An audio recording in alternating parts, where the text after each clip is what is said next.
This is why I always lock my doors at night. There was once a boy who got up in the middle of the night to go to the bathroom. While in the bathroom, he hears loud noise and wanted to go investigate.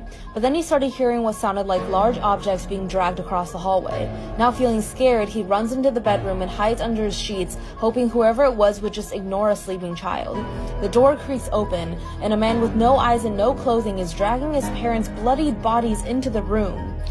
This man props up the boy's father against the edge of the bed so he would be facing the boy, and puts the mother in a chair also turned towards the boy. It was as if the intruder wanted the boy to see the parents' bodies, but the boy just pretended he was asleep, trying as hard as possible not to make a noise. Then this man started writing something on the walls, and when he was done, he went under the boy's bed and stayed there for hours, until the boy found the courage to turn his head and read the message on the wall.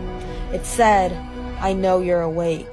If you're ever driving late at night, don't do what they did. One night, a boy and his friend were on their way to a school dance when they saw a girl on the side of the road looking lost. They stopped the car and asked if she needed a ride, and she asked them to take her home. They said that they were going to a school dance and asked if she wanted to come too. She agreed. But these boys wouldn't know yet that this girl was not an average hitchhiker. So they all got in the car and the girl sat in the back seat. After a while, the girl would constantly say that she was cold, so one of the boys gave her his jacket. They got to the dance and things were pretty normal, but what happened after would make the boys question reality. When the night was almost over, it was finally time to take the girl home. When they almost arrived, the girl told them where she lived but told them to drop her off close by so she can walk the rest of the way. So that's what they did. But after the girl walked away, the boy who let her borrow his jacket realized that he never asked for his jacket back. His friend said that they could just come back tomorrow for it. The next morning, they came back expecting to get the jacket and leave, but things were not so simple. They came up to the girl's house and knocked on the door, but they were shocked at what they discovered as soon as the door opened. Follow for part 2. Storytime about the boy across the street who used to stalk me. So a little background information. My parents and I moved into a new house that was literally 5 minutes from where I used to live. But I went to private school, and almost all the other kids in my town went to the public school. So I didn't really know a lot of the kids in my town. Well, a week after we moved in, our neighbors across the street invited us to a barbecue. While we were there, I started talking to our neighbor's older son, and him and I started to get along really well. Like, in a flirty way. Their older son was a senior, I was a sophomore, and their younger son was a freshman. Well, I kind of talked to the younger son, but he was just like giving me really weird vibes. So for the next few weeks, I started hanging out with their older son a lot, and we would talk all the time. Well, the one day whenever I went over their house, it was super weird. His younger brother kept saying, "Oh, I think I know you from somewhere. Like, I swear I know you." And I'm just like, okay. Well, the one morning I was waiting outside for my mom to pick me up because she worked night shifts and she would just grab me and then take me to my school. And I saw him in his window watching me like for part 2.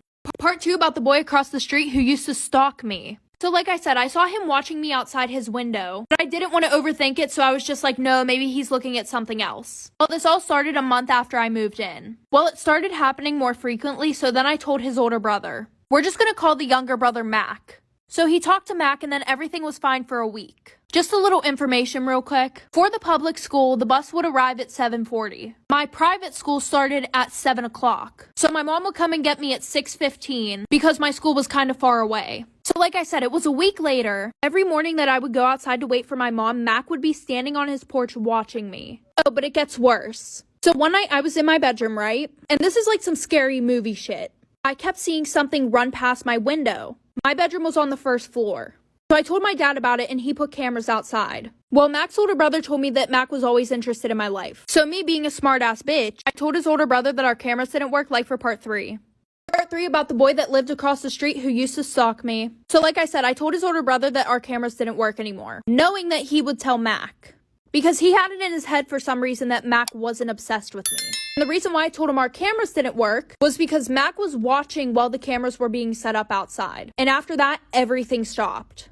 Except he would still be outside every single morning on his fucking porch watching me. So the one night while I'm sleeping, I wake up to some noise right outside my window. And my bed was on the same wall as the window, so I could see who was right outside my window, but they couldn't see me. Well, I look, and guess who the fuck it is? It's Mac trying to get inside of my fucking window. So I quietly call my dad, and it's like 3 in the morning. So I tell my dad what's going on. So he goes outside and nobody's there. Well, the next day we check the cameras. There's footage of him jerking off outside my window, trying to break into my room with a fucking crowbar. Luckily, I was staying at a friend's that night. Taking pictures of me outside my window. So we showed his parents. Then we moved and they sent him to a mental hospital.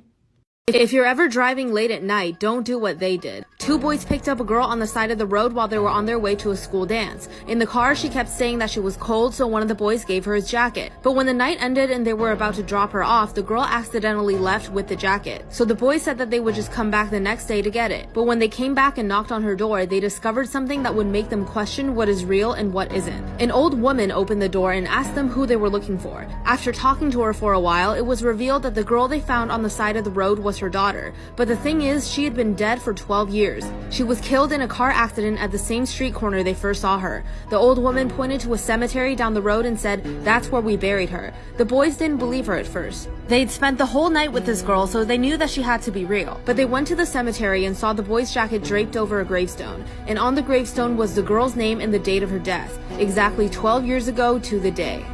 Story time about how I got caught skipping school almost every day of my senior year. So our school had just started this new thing where you fill out all your contact information online. And my dad was like, okay, yeah, just fill yours out. And it pretty much was who can pick you up, who can make early dismissals for you, who they can call if you're in trouble. Well, I decided to be a sneaky little bastard and put my boyfriend in for every single one of those contacts. I would start school around 7:30 a.m. and I would go to the nurse's office at like 9 a.m. and she would call and my boyfriend would act like my dad and be like, okay, yeah, just let her drive home. Well, my guidance counselor noticed after about 3 months of me never being at school. So she called the number hoping to speak to my dad, but instead she got my boyfriend. And he just thought it was a random person, so he didn't act like my dad, because neither of us knew. Like for part 2. Okay, part 2. Okay, so pretty much what happened after that is she called and she found out that it wasn't my dad. And then she went digging and she called my sister to the office and she was like, "What's your dad's phone number?" And my sister was like, "Why? Don't you guys have it already?" And I also put the same numbers for my sisters so that way in case this day came, then, it wouldn't look suspicious. Well, I don't know what she threatened my sister with, but she scared the hell out of her, so she gave her my dad's number. And so my sister told me whenever she got home, so I went to school the next day. And it was like a surprise party whenever I walked in the office. The dean was there, the principal was there, and my guidance counselor. So I got in trouble and then they were like, "Oh, we're calling your dad." So what did I do? I left before they called him. This is why you should never answer the door late at night. A woman woke up to a knock at her door. When she opened the door, no one was there, so she went back to bed. A few hours later, she woke up again to a loud noise. She looked to her window and saw the word "smile" written in the frost. She reached over to call 911, but saw that a post-it note was stuck on her phone and it said, "I told you to smile." She ran out of the house, called the police, but nothing was found. The next night, she decided to put a camera in her room. But she could have never predicted what those cameras would show her. At 3 a.m., something crawled out from underneath her bed. It was a tall, pale man with no clothes and bulging veins all over his head. He walked over to the camera until his face took up the entire shot. Then his mouth widened into an unnaturally large smile. He just stared at the camera like that for hours, not blinking. The woman skipped the video until she saw herself getting out of bed and picking up the camera. And that was the last thing the cameras recorded, which meant the man never left her house. Story time about how I catfished my boyfriend. I've been dating my boyfriend Ben for around a year. We were really happy and he even moved in with me in my apartment. Everything was going great and I thought he could be the one. However, one day my friend Lacey sent me a screenshot of my boyfriend on a dating app. At first, I was hoping that maybe it was an old account. I didn't want to jump to conclusions if it was from before we started dating. The pictures that he had on the account didn't seem to be recent ones. I wanted to ask him about it and I almost did, but I had to be sure that he wasn't trying to play me. I called my friend Lacey and told her to super like him on the app. She's really pretty and they've never met, so I knew that he would match with her if he was still active on the app. After a few days, nothing happened. He hadn't matched or messaged her. I was so relieved that I even bought him in New Jersey. I knew he'd been marketing. I felt dumb even questioning his loyalty until I got an update from Lacey a few days later. He had matched with her on the dating app and messaged her. I was so mad I was seeing red. I was so close to going to the next room and going off on him, but I decided that I wanted to get back to him in a different way. I called Lacey and explained to her that I wanted to set him up and ask for her login information on the app, which she gave me. This is when things got interesting. Oh my gosh, so I just had a baby and the doctor's like, you have to take it home now. Take it home and do what? Hang out with it? I don't even know her. I'm like, I have court in the morning because apparently you can't leave babies home alone. She wasn't even home alone. Like, the dog was here. And so, like, my mom's like, you need to give her a bottle. She's hungry. So I say Penny or Don Julio, and everyone gets mad at me. How am I supposed to know she doesn't drink? You just said give her a bottle. I mean, yeah, she's fine. She's taking a nap in the oven while the chicken's in the bed. Wait. If you're ever driving late at night, don't do what they did. Two boys picked up a girl on the side of the road while they were on their way to a school dance. In the car, she kept saying that she was cold, so one of the boys gave her his jacket. But when the night ended and they were about to drop her off, the girl accidentally left with the jacket. So the boys said that they would just come back the next day to get it. But when they came back and knocked on her door, they discovered something that would make them question what is real and what isn't. An old woman opened the door and asked them who they were looking for.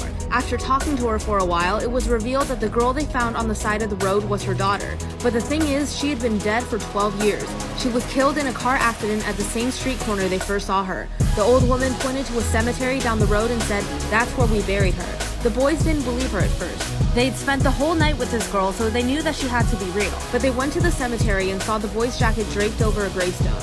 And on the gravestone was the girl's name and the date of her death, exactly 12 years ago to the day.